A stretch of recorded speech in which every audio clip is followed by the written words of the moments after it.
En Copsesa llevamos 30 años comprometidos con la sociedad. Desde nuestros orígenes hemos realizado multitud de proyectos gracias al esfuerzo de los más de 200 empleados que componen nuestro equipo. Somos especialistas en edificación, infraestructuras viarias, movimiento de tierra y colocación de tubería de gran diámetro en acero y fundición. Además, contamos con divisiones de ingeniería, eficiencia energética, aglomerados y mantenimiento que nos hacen poder prestar un servicio global desde el diseño hasta la construcción y el mantenimiento de todos nuestros proyectos. Visítanos en www.copsesa.com.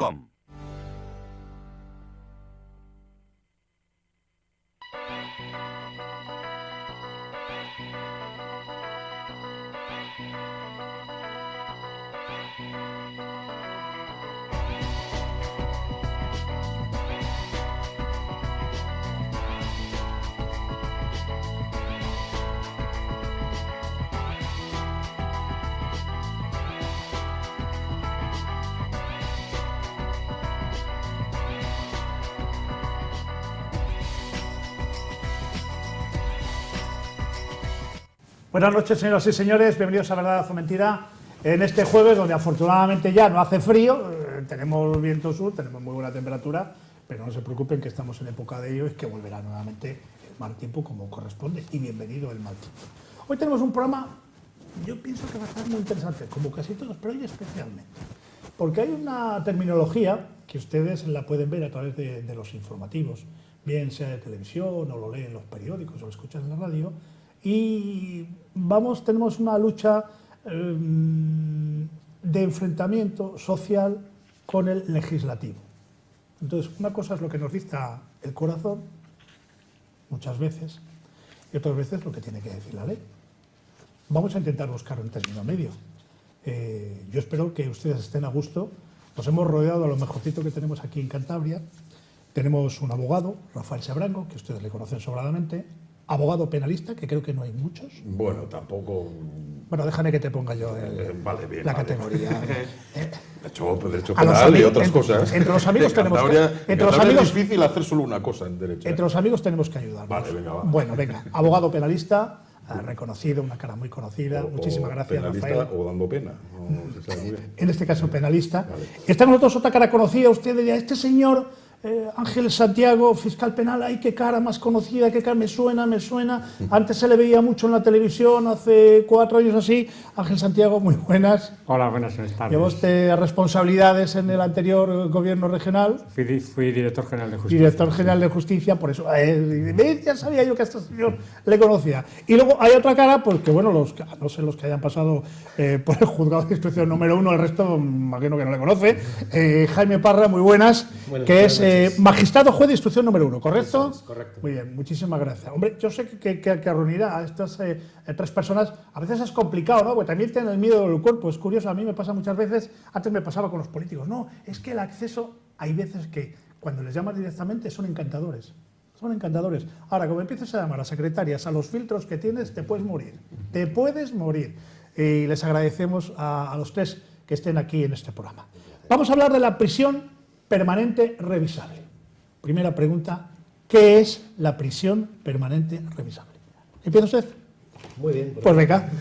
Bueno, pues la prisión permanente revisable es una pena prevista en la última reforma del Código Penal, la Ley 2/2015, que se establece solo para los supuestos más graves que pueda haber en el Código Penal y en cuyo caso se impondría una pena que en principio no tiene una duración determinada, puede ser una pena permanente, como su nombre indica, pero que se revisa en un periodo de tiempo determinado, concretamente a los 25 años, y de este modo si el informe social, psicológico, de instituciones penitenciarias, valorado por un tribunal colegiado, dice que esa persona puede reinsertarse en la sociedad, se le concede la libertad, con una serie de medidas de libertad vigilada, y en el caso de que ese informe sea negativo, se pospone otro informe posterior, otros 5 años después, en cuyo caso, en principio, no hay un límite definitivo en la pena, pero esta se va a revisar cada 5 años, y si concurren los presupuestos establecidos, se le concede la libertad, y si no, no. Bueno, yo les voy a pedir un favor. Ustedes tienen su léxico, su verbo fácil, su idioma particular. El derecho tiene un idioma muy propio, muy rico, y les voy a pedir, no estamos dirigiendo al gran público, entonces les pido una adaptación al gran público para que nos enteremos. Lo que quiero es enterarnos. Hay preguntas básicas que, evidentemente, pena de muerte no hay en España. ¿Desde qué año? Yo sí, creo que es desde el año 95 que existía todavía para en el antiguo Código de Justicia Militar. Entonces, la ley de penal militar, que yo creo recordar en este momento es del año 95, suprime la pena de muerte definitivamente del ordenamiento jurídico español. Previamente se había suprimido desde la Constitución en el ordenamiento general, en el Código Penal del 73. Bueno, estamos dando un cursillo acelerado, para que nos vayamos situando. Cadena perpetua, ¿desde cuándo no hay cadena perpetua? Yo creo que es desde el Código Penal del 28, que la quitó, si no recuerdo mal, Primo de Rivera, el general Primo de Rivera en la dictadura. Una de las críticas que se hace además a esta legislación por parte de los grupos políticos que han promovido la derogación de la pena de la prisión permanente es que estamos volviendo al régimen del anterior a Primo de Rivera. Lo que omiten es que en aquella época para ciertos delitos existía la pena de muerte. Es decir, se suprimió en el Código Penal de la dictadura de Primo de Rivera, se suprime la prisión permanente, pero mantiene para un catálogo de delitos superior al que para hoy existe la prisión permanente revisable, mantiene la pena de muerte. Muy bien, para ir poco a poco avanzando y llegando al tema en cuestión, que es lo que nos ha traído esta noche. Muchos de nuestros oyentes se estarán preguntando, dice, bueno, ¿para qué sirve cuando hay una condena? Dice, no, este tiene 100 años, más 100 años, 200 años, 200 años más 100 años, 300. Condena, 555 años. Y muchos de nuestros espectadores, algunos de nuestros espectadores, pueden preguntarse, ¿y eso qué es? La pena en concreto que se le impone, pero no quiere decir que vaya a cumplir eso. La pena en concreto estuvo durante mucho tiempo, en 20 años, el plazo máximo de cumplimiento, y eso se ha incrementado ahora que está en 40 años, hasta la aprobación de la prisión permanente revisable, pero nunca va a cumplir más de esa cifra. Ese sería, o sea, una persona que es condenada por, vamos a poner, 450 años, ¿cumpliría 40? Lo máximo. Lo máximo. Lo máximo. Bien, entonces ahí empezamos, ya empieza a gustarme el tema. Lo máximo. ¿Qué tiene que pasar para que no cumpla 40 años una persona que ha sido condenada por 450? No tiene que pasar nada, es decir, una persona que ha cumplido, que en una refundición de condenas se fija el límite máximo de 40 años, va a cumplir 40 años. Otra cosa es que esa persona sobre esos 40 años vaya a tener beneficios penitenciarios y por debajo de esa cifra de 40 años tenga derecho a la libertad condicional, que es cuando has extinguido ya 3/4 partes de la condena. Pero la condena seguirá siendo de 40 años. Pero lo importante para las personas que son contrarios a la prisión permanente revisable en base a lo que supone para la dignidad humana o para la rehabilitación del condenado, tenemos que decir que es más garantista una pena de prisión permanente revisable que una pena de 40 años de prisión. ¿Por qué? Porque la prisión permanente revisable, el Código Penal establece que a los 25 años se revisa esa condena. Y si la persona se garantiza con informes y está clasificado en tercer grado penitenciario y los informes son favorables, se puede dar una suspensión durante un plazo que me parece que son de 8 a 10 años, en los cuales, si no comete ningún delito, se declara extinguida la condena. Ángel, le voy a pedir, por favor, a nuestro fiscal que no me haga a mí juegos de escapismo, porque es fácil deshacérmelo, ¿eh? Sí. Pero me quedo con... Ha estado hablando usted de dignidad humana. ¿Dignidad humana cuando estás condenado 500 años? Sí, es decir, es decir... Ya, explíquemelo que, en fin, yo... Uno de los... perdóname, que estoy haciendo de fiscal, sí. entre colegas. Están en internet y ayer me pasó un compañero argumentos en contra de la prisión permanente revisable, porque yo quería conocer qué argumentos Sí, Ángel, pero eso hablamos después. Y uno de ellos, usted ha puesto un ejemplo, no se le escape, usted ha puesto un ejemplo, dignidad humana, digo, vale, perfecto, es el fiscal, lo dice, palabra de Dios, hay que cumplir.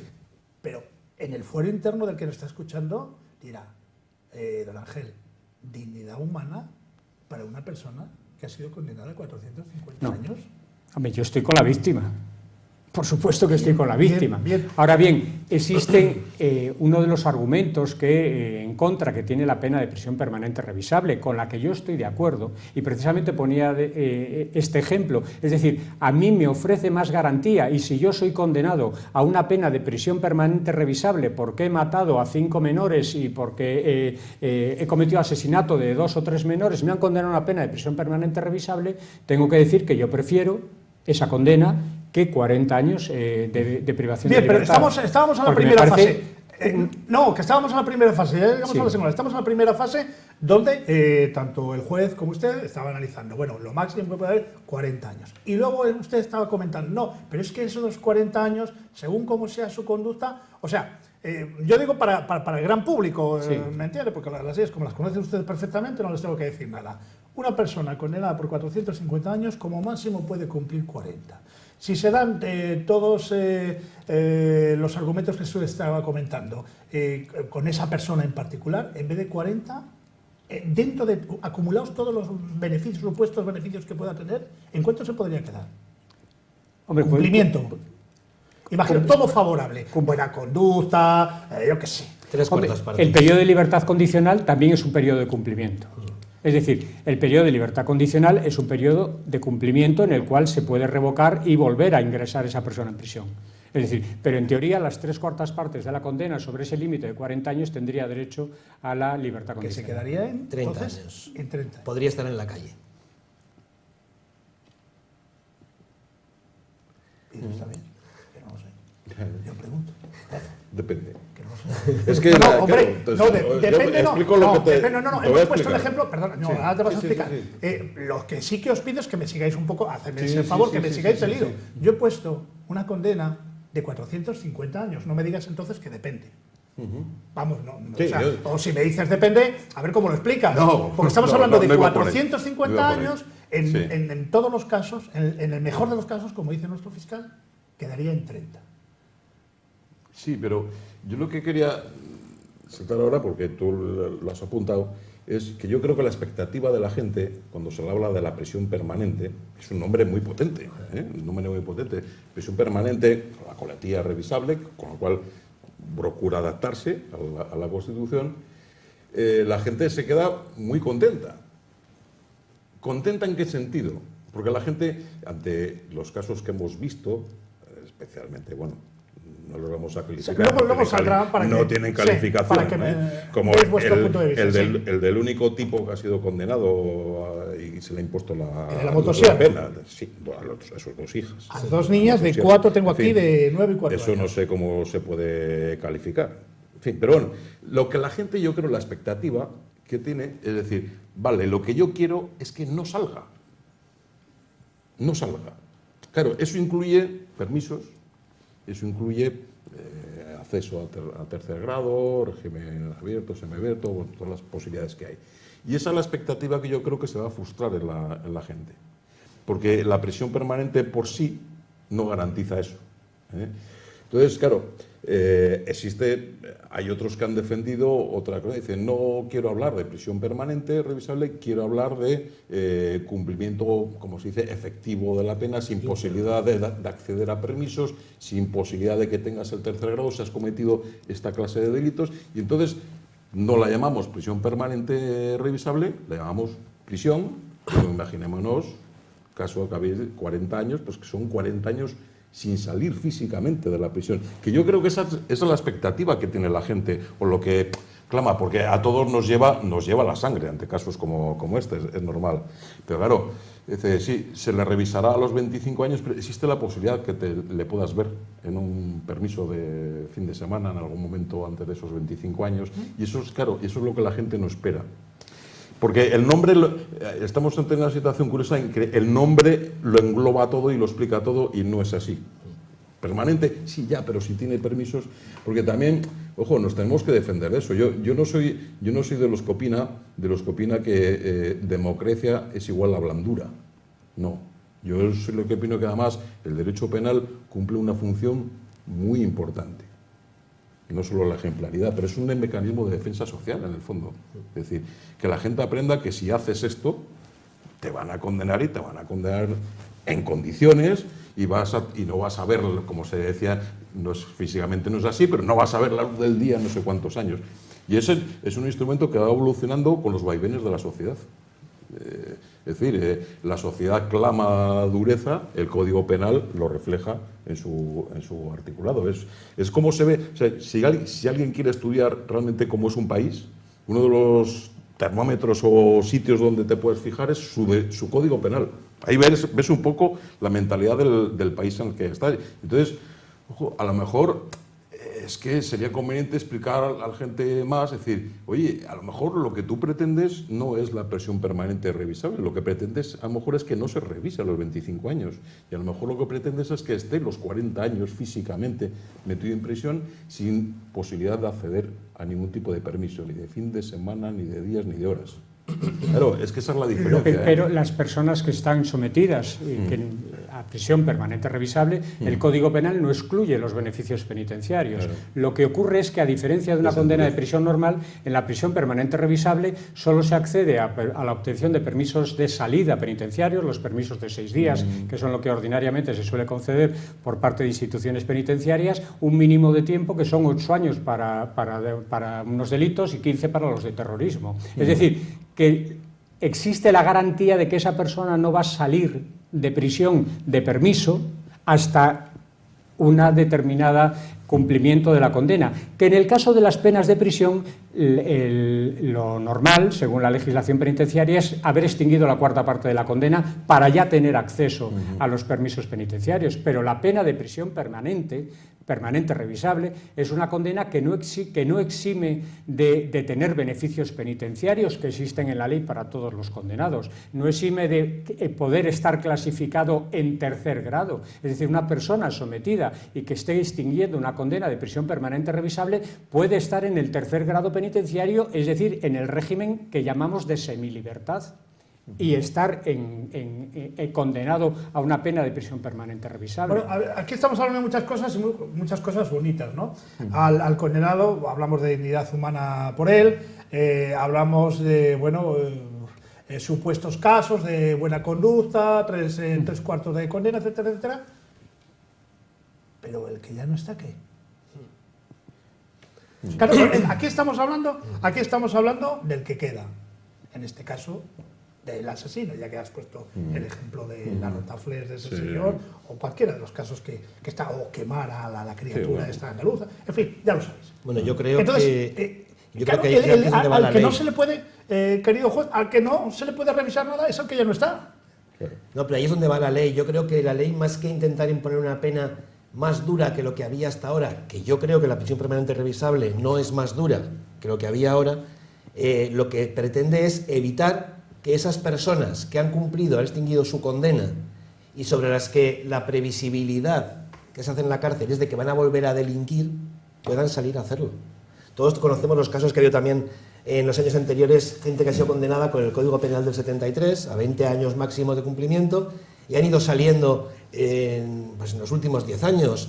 Han salido en televisión muchas veces que han vuelto a delinquir y que además se sabía que iban a volver a delinquir porque todos los informes decían que ni estaba reinsertado ni resocializado y que la probabilidad de que volviera a delinquir era muy amplia. Y yo creo que es ahí donde se inserta un poco esta pena, para que toda esa gente no pueda salir. O sea, cuando ya está claro que todos los informes psicológicos, sociales de los centros penitenciarios te dicen que la probabilidad de que reincida es muy alta, que a esa persona no se le conceda la libertad. Esa es la gran diferencia, yo creo, con la pena que hay ahora, porque si no, yo creo que es mucho más duro, como hablábamos antes, cumplir 40 años que cumplir cadena permanente o prisión permanente revisable y que te lo revisen a los 25, a los 30, que tienes 3 o 4 posibilidades de salir antes que con los 40 años. Entonces, yo creo que la clave que incide la reforma es ahí, que cuando la previsibilidad de que va a volver a delinquir el interno es evidente, que no vuelva a salir. Bueno, salvaguardamos que estamos hablando de casos de extrema gravedad. Por supuesto. No empecemos a mezclar porque Es que a lo mejor hay algún... es el catálogo de delitos. Correcto. Hay algún espectador a lo mejor lo está viendo. No. Estamos hablando para casos de extremísima gravedad. Extremísima gravedad, de la misma manera que para mí es extremísima gravedad, me imagino que a mucha gente también, a otros no lo sé, que vaya un señor con una motosierra, que en este caso es el padre, y que coja con una motosierra a sus 2 hijas de 9 y 4, que haya otro padre que queme a sus hijas, que que los casos que hemos visto últimamente, un atentado terrorista que matan a 1, 2, 3, 4, 5, 6, 7, 20, 30, 40... El de las Ramblas. En Es decir, fin, son personas que no se van a asesinos en reinsertar. serio, violadores, etcétera. Es que esa es la cuestión que lo acaba de Claro, apuntar. entonces es que no existe reinserción. ¿Por qué? Porque ellos son personas que tienen un fanatismo y ese fanatismo no creo que se cure con 25 años cuando se revise esa condena. Además, hoy lo comentaba yo en bromas con compañeros en la Fiscalía, si la revisión no la va a ver ni el juez que lo condenó ni el fiscal que lo acusó, porque 25 años son muchos años en la carrera de un fiscal y si yo tengo la suerte o la no suerte de pedir esta condena en alguna ocasión de aquí a mi jubilación, seguro que para la revisión no voy a estar en activo. Entonces, se va a ver, se va a enjuiciar luego no la persona, no el delito que ha cometido esa persona, sino la expectativa que tiene esa persona de no delinquir. Existió una preocupación en la prensa con aquel asesino de ancianas en Santander que mató a muchas ancianas en unos pocos años y que esa persona se trasladó a la prensa la preocupación de que fuera a quedar en libertad. Es decir, se trata de evitar casos como ese. Es decir, es que más tarde, es que no puedes poner a una persona, un vigilante, en su periodo de libertad, porque acusaría al Estado de coacciones. Si yo he extinguido mi condena, yo no puedo tener un policía vigilándome lo que yo vaya a hacer, salvo que tenga una pena de libertad vigilada. No puedes tener esa posibilidad. Por lo tanto, se trata de evitar, con los informes, que una persona que no está reinsertada, una persona que va a volver a delinquir, una persona que los informes psicológicos desaconsejan el régimen de libertad, pues que transcurra el resto de sus días hasta que consiga rehabilitarse en prisión. Claro. Es que, sí, quería avanzar un poquito más. Es que da la sensación que por una parte está el pueblo, el vulgo, y por otro lado algunos de nuestros políticos que están en Madrid.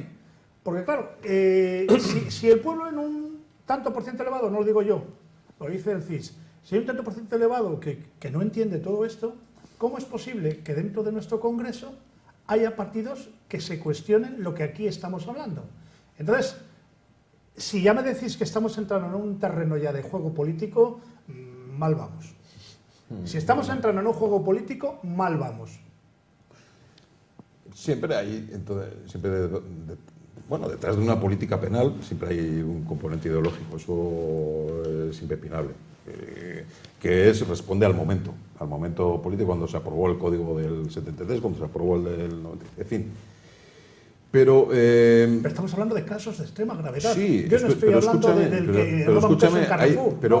Hay gente, quizá demasiado bien intencionada, no es de los que piensen que todo el mundo es bueno, ¿no? Como aquellas, sí, pero que sí creen a pies juntillas el principio constitucional de que la pena, el cumplimiento de las penas está ordenado hacia la rehabilitación, reinserción, como lo acaba de decir muy bien. Yo, la verdad, la experiencia de la vida te da el saber que hay personas que las cuales yo asevero que es imposible su reinserción. Es decir, mira, también me he acostumbrado a no juzgar nunca a la gente por un minuto de su vida. Es decir, y recuerdo muy bien la cuestión de aquel periodista, Amibilia o Amilibia se llamaba, Amilibia, que en una discusión de tráfico, en un momento de ira, saca una pistola sí, y mata. Dice, bueno, pero vale, es un momento, un instante, bien, lo hizo, vale. Esa persona, casos de extrema gravedad. Escucha. Yo voy al concepto, es decir, esa persona es posible que se rehabilite. Pero este caso, vamos a ver, ¿cómo puedes valorar, sopesar el comportamiento de coger a tus hijas de 4 y 9 años y matarlas de ese modo? Primero matarlas, pero encima de ese modo. Dice, bueno, esta persona, ¿creemos realmente que se puede rehabilitar? Yo creo que no. Porque un comportamiento tan extremo, es decir, yo no sé cómo ha funcionado esa cabeza, cómo es la maldad intrínseca de ese individuo, porque, olvidémonos, el ser humano es como es, y está compuesto de gente buena, de gente normal y de gente realmente perversa. Es así. Y no tiene comparación incluso con en el reino animal. O sea, No, y las estadísticas lo dejan muy claro que es muy fácil, bueno, muy fácil, Sí. porque hay una alta probabilidad de reinserción social con los jóvenes, con Sí, los menores. claro. Y que conforme va subiendo la edad, la probabilidad de reinserción va bajando. Claro. Eso sí que lo dicen las estadísticas. Claro, con y entonces claridad. lo que decían ellos, decían muy bien, dice, esta pena sirve a ese fin, al fin de esta persona no se rehabilita. Han pasado 25 años y es que, vas a ir y la va a liar. Y es que además, perdóname, hay delincuentes, yo creo que son sumamente hábiles, o medianamente hábiles, que son capaces de convencer a la Junta de Tratamiento de su mejora. ¿Y cuántas veces hemos escuchado, incluso el caso de violadores, en su permiso cogió e hizo esto? Sí. Tenía un permiso, o sea, logró convencer a todo su Sí, entorno pero de la prisión que no es lo mismo para un un permiso que para... Claro, un tío hábil lo puede conseguir. Entonces, pero fíjate, la gente la Junta que le concede el permiso está plenamente convencida de que está actuando correctamente, con los datos que tiene, con lo que ha visto, lo que ha visto. Y ese tío sale y vuelve a violar durante ese fin de semana. Entonces, claro, es que no es nada fácil, ¿eh? Pero la condena no podemos olvidar que es un castigo. Sí. Entonces, la pena es un castigo por haber realizado una conducta que está descrita en el Código Penal. ¿Que hay que tender a la rehabilitación en los presos a través de las penas privativas de libertad? Sí. Pero la rehabilitación no tiene que consistir en que el Estado tiene la obligación de rehabilitar. Es decir, el condenado a pena de prisión permanente revisable tiene la obligación de rehabilitarse. Es decir, la obligación de rehabilitarse la tiene el delincuente, no el Estado. El Estado le tiene que dar la posibilidad de los tratamientos necesarios que se encarga instituciones penitenciarias para que lo pueda conseguir. Entonces, uno de los argumentos que utiliza el grupo parlamentario que ha promovido esta iniciativa para suprimir la pena de prisión permanente revisable es que atenta al principio de rehabilitación de las penas. Todo lo contrario. Hay personas que pensamos que la prisión permanente revisable fomenta el interés en rehabilitarte, porque lo que tú has dicho, hay que convencer a un tribunal de que tú eres otra persona, de que tú has cambiado, de que tú tienes derecho a durante un plazo de 10 años... Porque es que, de todas formas, cuando se revisa la condena, no se revisa para obtener el licenciamiento definitivo, es decir, la extinción de la condena. La pena de prisión permanente se revisa para entrar en un periodo que se llama de suspensión, que puede durar hasta 10 años, en el que tú tienes que demostrar que estás rehabilitado en el régimen de libertad, porque si no, ingresas de nuevo porque estás condenado a una pena de prisión permanente. Lo que pasa es que se me revisa imagino cada- que el IRA, con la que me está cayendo de 30 a 40 años, ¿qué me piden aquí? Es decir, que luego, es decir, es el argumento de ir en contra de la rehabilitación de los penados, yo no lo acepto. ¿Por qué? Porque todo lo contrario, estimula la rehabilitación, porque la rehabilitación le corresponde al penado. Al Estado le corresponde únicamente poner los medios necesarios y la asistencia psicológica y la asistencia penitenciaria necesaria para obtener esa rehabilitación, pero no es su obligación. Quien tiene que rehabilitarse es él. Aquí, por tradición, en España, los únicos que se han rehabilitado son aquellos que robaban gallinas. Esos sí que se rehabilitaron y llegaron a ser hombres con todos los derechos, como usted y como yo. Por lo menos es que los no. casos que me vienen a la memoria. Hombre, son delitos diferentes, es decir, No, estamos pues, hablando de es que delitos, por eso- delitos contra el patrimonio, Bueno, pues, que en esos le no existiría agradezco- esta pena. Le sí, agradezco sí. que venga a mi terreno, entonces. Le agradezco que venga a mi terreno y que, Dese lógicamente... cuenta que durante nosotros, en nuestra actividad profesional, tanto Jaime como yo, como Rafa, pues hemos visto que el delito contra el patrimonio va unido en muchos casos a adicciones. Sí. Entonces, curada la adicción, pues las personas no tienen la necesidad de delinquir cometiendo delitos contra el patrimonio. Perdóname, no, vamos a poner un poquito así, un chistecillo, porque esto es muy serio, ¿no? ¿Y se rehabilitan también los que roban permanente? ¿Sí, se rehabilitan? Si tienen alguna adicción es más fácil. Los que tienen tantos millones por ahí en Suiza y otros, ¿se rehabilitan o no? Que no lo Yo sé. creo Que a lo mejor ustedes, como que no conocen, están más al día que yo, No, me pueden dar... yo siempre pueden dar hablamos, luz. yo cuando en las condenas, yo siempre he dicho, la condena a Mario Conde, la condena a Roldán, la condena pues por temas de corrupción, son personas absolutamente rehabilitadas, es decir, ahí la condena es el castigo. ¿Por qué? Pues porque, en concreto, su delincuencia ha ido unida a un cargo público, unido, en el caso de María Condena...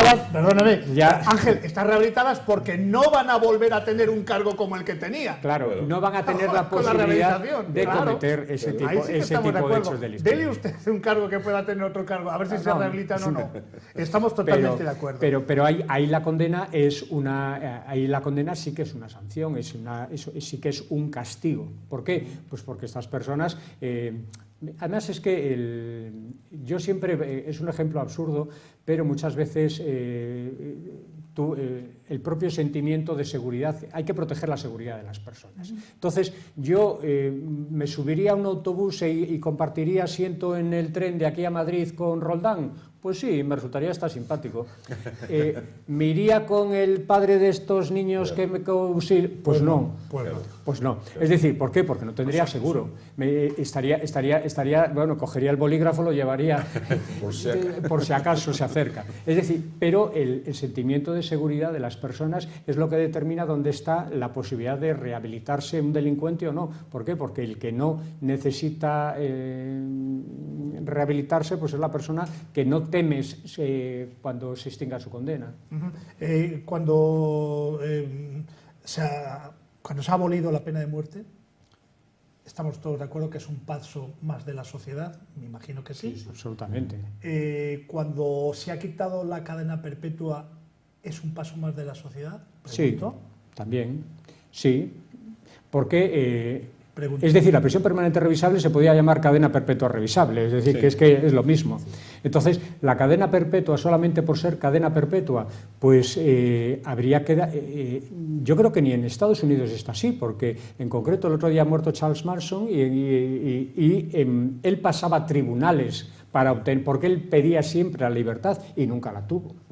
Porque nunca garantizó a ningún tribunal que él iba a ser una persona que iba a poder vivir en libertad, que podía vivir en libertad con seguridad para las personas. Después de lo que hizo con una de nuestras musas, con Sharon Tate, me imagino que estaba bien donde estaba. Evidentemente estaba muy bien donde estaba, pero en Estados Unidos lo llaman cadena perpetua. Es decir, yo no sé por qué aquí pues somos más modernos o queremos llamar a las cosas de otra forma, entonces lo llamamos, y en todas las legislaciones comparadas de Europa lo llaman prisión permanente. ¿Pero usted cree, entonces, Ángel, que esto es una cadena perpetua? Puede ser una cadena perpetua, por supuesto. A una no persona puede ser. Puede ser una cadena perpetua. Si no pasa las revisiones... Si no pasa las revisiones, por supuesto que sí.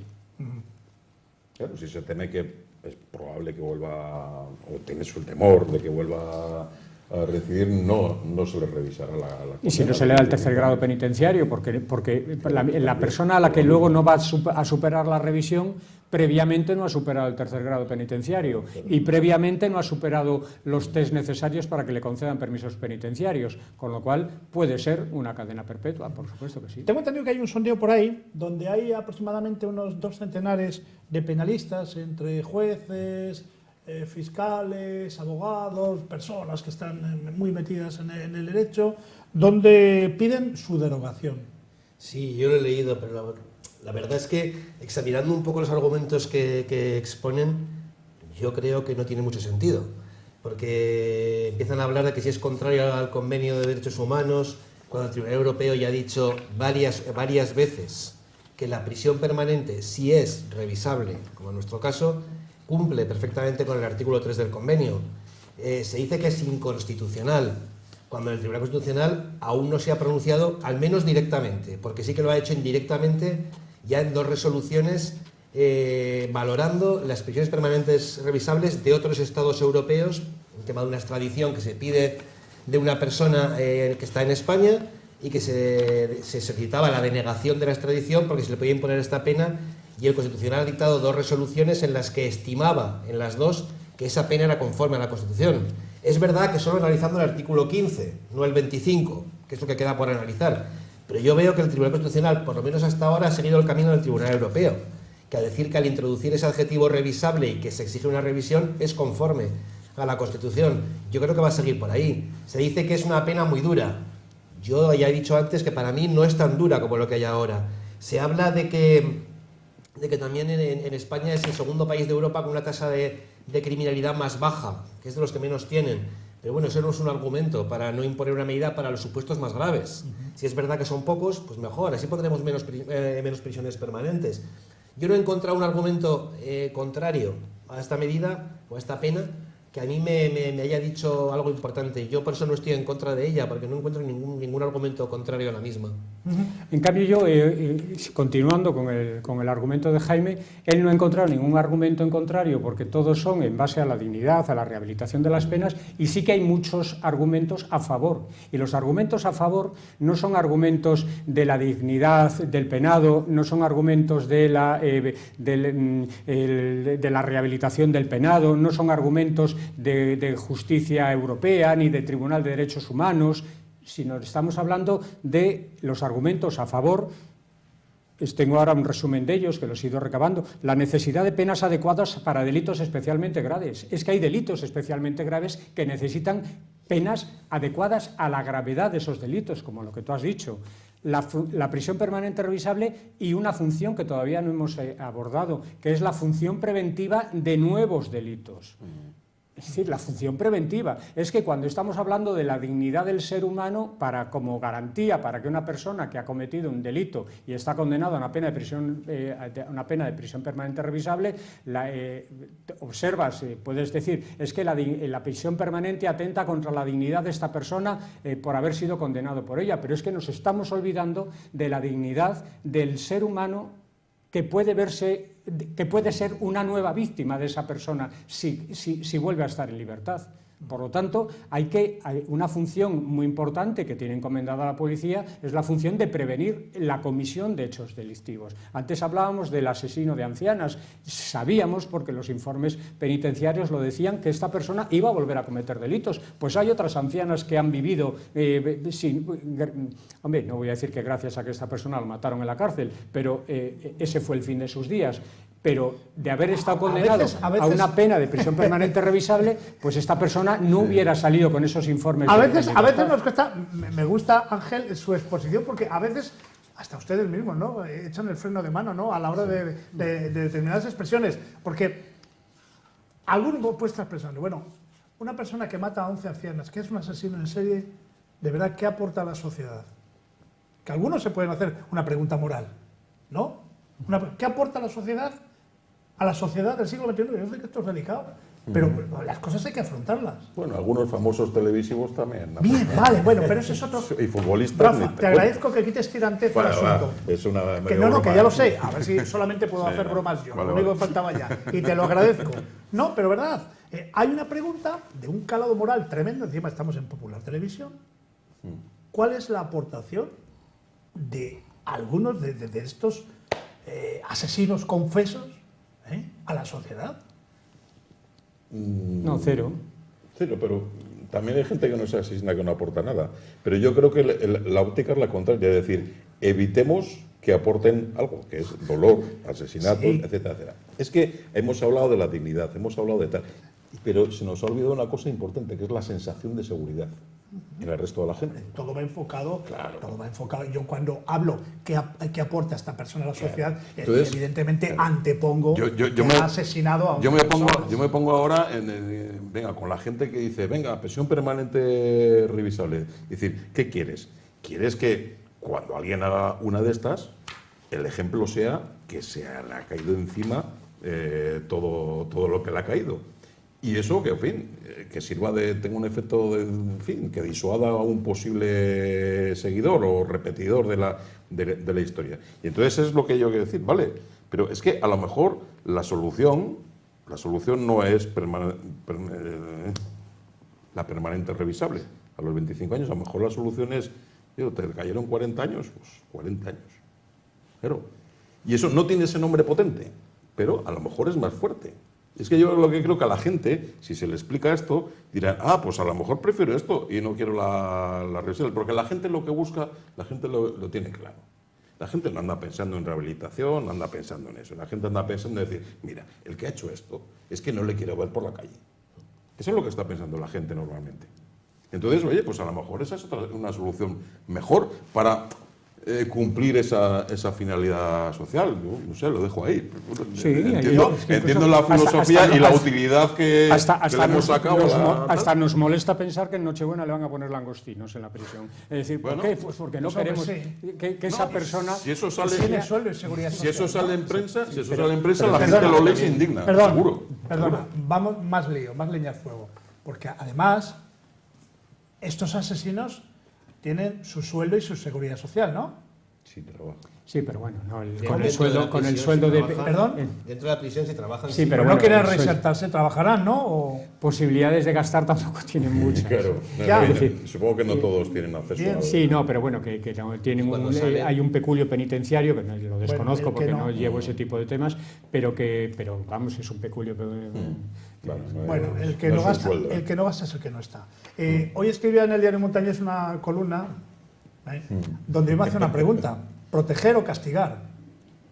Entonces, yo invito a nuestros contertulios si con estas decisiones pretendemos proteger a la sociedad, castigar al delincuente, o ustedes me dirán el camino del medio, las dos cosas. Las dos cosas.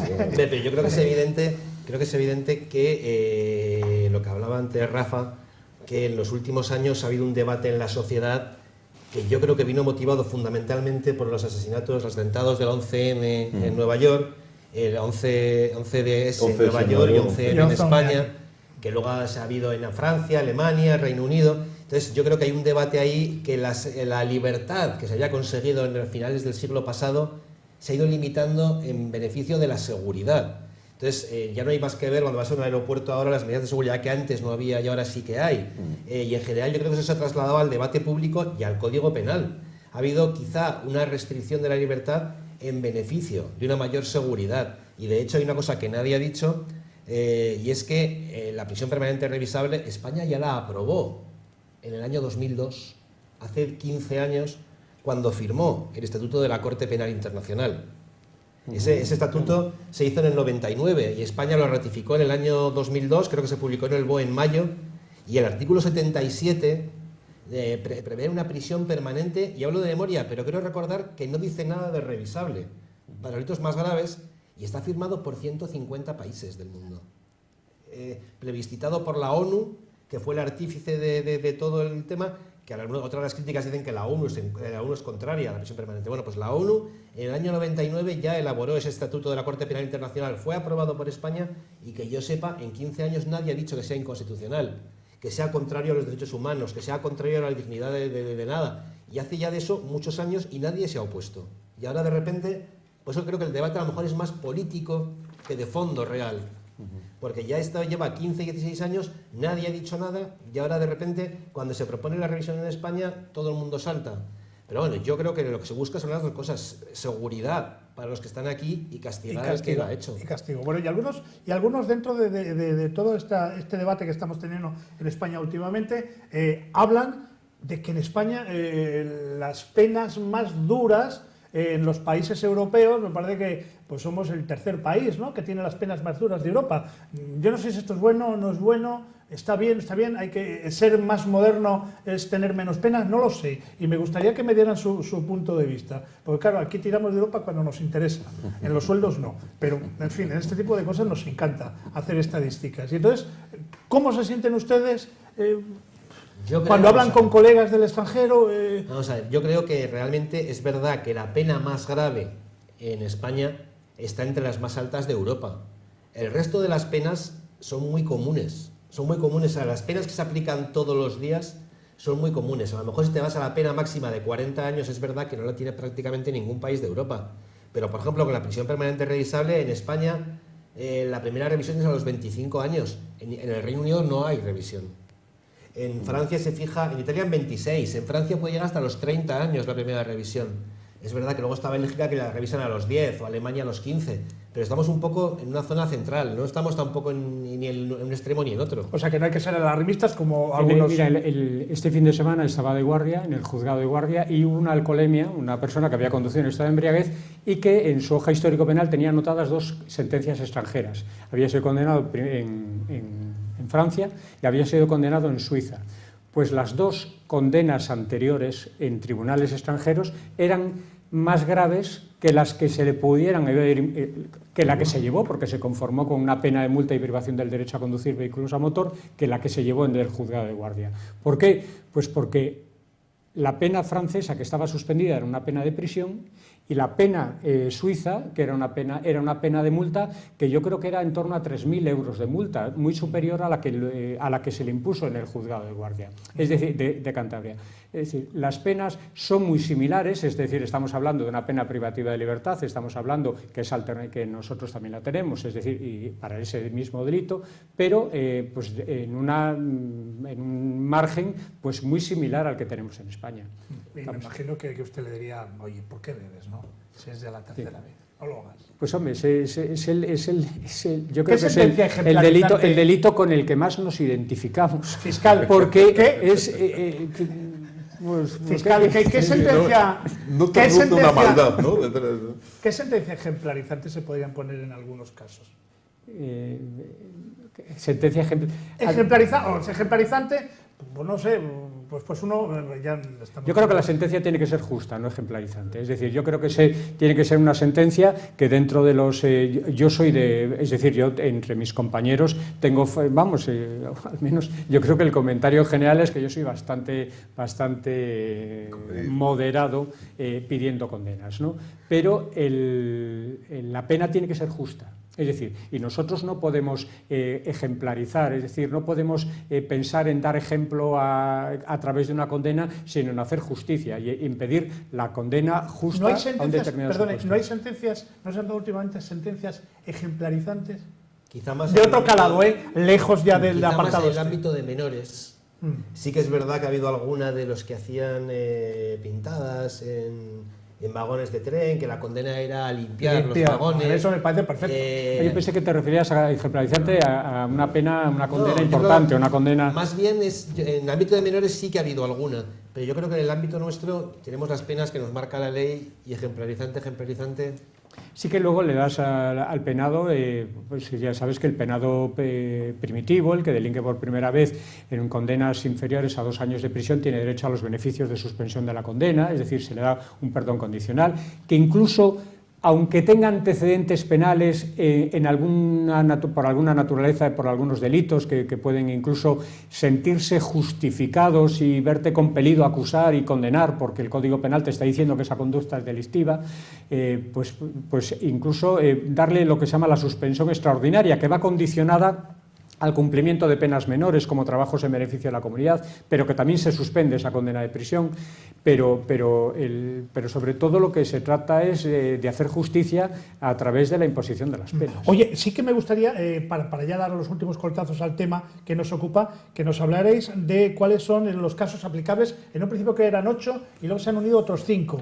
Sí. Y si sois tan amables, me gustaría que los comentáis y si alguno está de más o... Sí, las nuevas propuestas yo las no nuevas, los nuevos casos. Los nuevos casos, sí, hay otros, pero bueno... Sí, del Consejo de Ministros lo que se propone ahora es asesinato con obstrucción en la recuperación del cadáver, el asesinato después de secuestro, las violaciones en serie, la violación a un menor tras privarle de libertad o torturarle, y las muertes causadas en incendios, estragos en infraestructuras críticas como puertos, aeropuertos, carreteras, estaciones de trenes o liberación de energía nuclear o elementos radioactivos con resultado de muerte. Para eso se han visto lo de zona. No, pero por ejemplo, a mí me parece, por ejemplo, en los delitos de violaciones en serie sí que me parece muy buena esta pena de la prisión permanente revisable. ¿Por qué? Porque es en los delitos en los que mayor posibilidad de reincidencia tiene el penado. Es decir, ¿por qué? Pues porque por lo que conlleva el disfrutar de un ataque sexual, porque es lo que está persiguiendo el delincuente. Es decir, él no tiene placer más que no tiene placer sexual más que con la violencia. Entonces, en este tipo de delitos sí que estoy de acuerdo que se incluya esta, bueno, hombre, en esos últimos 5 que hemos salido, parece que los 3 primeros tienen un pase, pero los 2 últimos... No, es que el asesinato ya lo tenía cuando eran menores de 16 años. Sí. Ahora se ha ampliado a otros supuestos, que es pues, su siguiente a un secuestro. Tal. Pero en el caso de violación en serie, sí, que no existía Sí que me parece muy correcta la pena porque los delitos contra la libertad sexual son los que, una vez extinguida la condena, mayor peligrosidad presenta a la persona que ha sido... Y de hecho se han dado el violador del ensanche, es decir, se han dado casos de personas que han extinguido sus condenas y que luego, con pronóstico desfavorable en la prisión, han salido porque se ha extinguido su condena y han vuelto a delinquir. Yo creo que del catálogo de delitos en los cuales quiere el Grupo Parlamentario Popular ampliar la pena de prisión permanente revisable es el que más me gusta. ¿Por qué? Porque yo pienso que es el que es más necesario. Y los que ya estaban en vigor, digo, para la gente que nos ha ido, es que asesinatos cuando la víctima es menor de 16 años, o una persona especialmente vulnerable, que el hecho del asesinato venga detrás de un delito contra la libertad sexual o el delito cometido por grupo o organización criminal. Estamos refiriendo a grupos terroristas. Claro. De todas maneras, la sensibilidad de la sociedad es tremenda, porque había leído yo el otro día que los familiares de Diana Quer y de la niña Mariluz Cortés habían recogido 2 millones de firmas en 15 días. Claro, por lo que has dicho al principio. 2 millones de firmas. Por la potencia del nombre. ¿Quién tiene el valor de no solidarizarte con las situaciones que han vivido esas familias? Ponte su lugar. Es decir, Algunos de los que están en el Congreso. ya, pero no lo sé. Pero mira, Quiero pensar que no, las lo hacen votaciones- por No, eso. te explico. De los que están en el Congreso, hay unos que dicen más o menos lo que yo defendía. Es decir, no me hace falta la prisión permanente revisable. Lo que me hace falta es 40 años de verdad. O 30. Sí. Bueno, los que correspondan, los que haya caído. 30. Eso a lo mejor es más duro. Hay una cosa en la revisable que a mí me incomoda en cierto modo, es la falta de seguridad. Quiero decir, la falta de seguridad de cuándo se va a cumplir la pena. ¿Qué tal va a funcionar la Junta de Tratamiento tal? ¿Realmente van a acertar plenamente? Es decir, no hay una plena seguridad, tengo yo, de que, en fin, que casi a lo mejor después de, mira, 40 años te han caído y eso es prácticamente en el fondo también 20 años más 40 serían 60, si tiene 30 años se puede, en fin, ¿me entiendes? A lo mejor eso es que es lo que insistí yo, a lo mejor eso es realmente lo que esas 2 millones de firmas pretenden y no pretenden en la prisión permanente revisable, porque cuando vean que ha salido de permiso alguien con la prisión permanente, se van a echar las manos a la cabeza, esto no es lo que queríamos. Es lo que te digo, la prisión permanente revisable tiene la utilidad que han dicho ellos, se han expresado muy bien, pero yo creo que esas 2 millones de personas buscan otra cosa. Yo me Y imagino... hay alguien en el Parlamento que lo defiende. Ajá. Lo que pasa es que, claro, el nombre es el nombre. Cuando pones alguna etiqueta, ya se acabó. Entonces, permanece, dice, oye, ¿qué quieres? ¿Que salga a los 25 o que cumpla 35, si es el caso? Ah, no, yo quiero que cumpla 35. Ah, claro, pues entonces tú no quieres tú quieres otra cosa. Bueno, yo Es lo que quería decir, que muchas veces... Agradezco a nuestro magistrado juez de instrucción número 1, a Jaime Parra, que haya estado con nosotros, Ángel Santiago, que ya le conocemos, yo personalmente también, fiscal penal. Muchísimas gracias. A ti, querido Rafael, que vamos a decir, Rafael Sebrango, abogado penalista. Agradezco... Gracias a ti por permitirme sentarme en una mesa con Agradezco los señores que he aprendido. Primero, Gracias, que hayan dado gracias, todas las facilidades para estar aquí en este programa. Segundo, que me hayan aguantado a mí, que ya es bastante. No espero ninguna notificación una vez que finalice el programa. Y tercero, yo estoy convencido que ustedes hemos intentado aclarar algo en torno a ese debate que está ahí, que está muy caliente, que es la prisión permanente revisable. Solamente una cuestión. Yo siempre que acabo este programa, que tengo la oportunidad con usted, abuso con ustedes, ¿no? La justicia no está politizada, ¿verdad?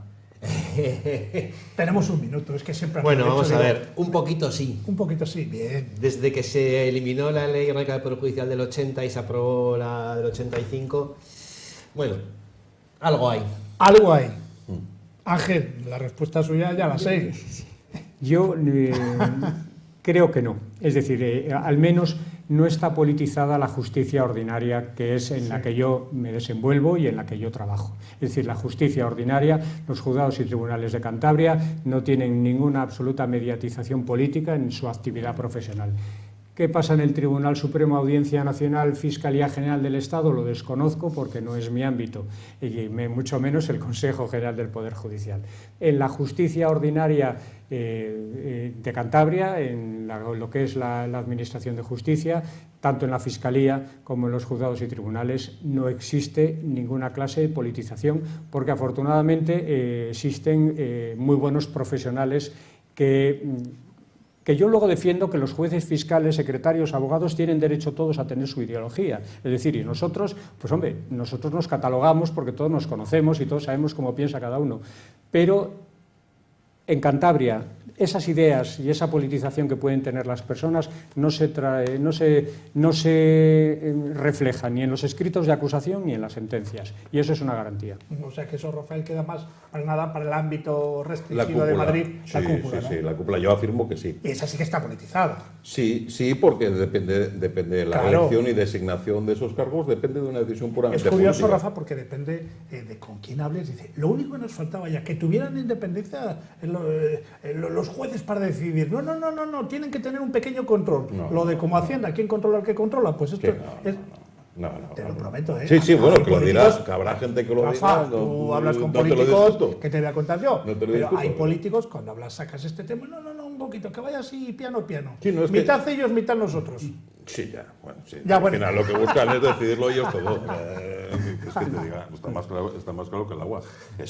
Para mí existe. Es decir, si yo para llegar allí necesito llevarme bien con quien me tengo que llevar bien, y se han visto muchos ejemplos de gente haciendo la pelota o buscando, oye, ¿conoces a ese? Porque Mengano, que es amigo mío, pretende llegar a no sé dónde. Yo lo tengo claro. En ese ámbito, ¿eh? Aquí, como muy bien han dicho, felizmente no. Y lo que nos afecta al común de los mortales, no. No hay politización. Insisto, muchísimas gracias a los tres. En otra Sí, ocasión, a bueno, ti, que sea un Claudio. tema más dulce, ¿no? Que vaya todo bien, que haya menos tiempos de espera, que funcione un poquito tipo Hacienda, ¿no? Agilidad, ¿no? Y funciona. Si tuviéramos los medios de Hacienda, Pues, pues la sí, cosa por sería, eso se ¿no? lo digo. No, de eso sí que habría que hablar un día, porque Venga. nos quejamos de que la justicia va mal y es lenta, y decir, ¿estáis dispuestos a gastaros el dinero que, por ejemplo, nos gastamos en su momento en sanidad para agilizar las cosas? Entonces, no nos quejemos si no queremos gastar dinero. Es que... ¿Cómo os gustan esos temas, Rafa? A ti eso te vuelve no, loco, es que tema. me gusta. No, me gusta porque es un servicio esencial.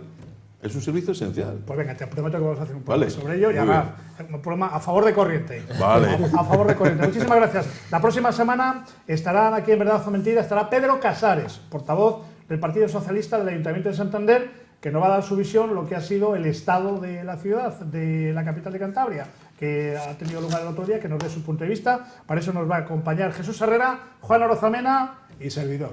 Vale, hasta la semana que viene. Gracias.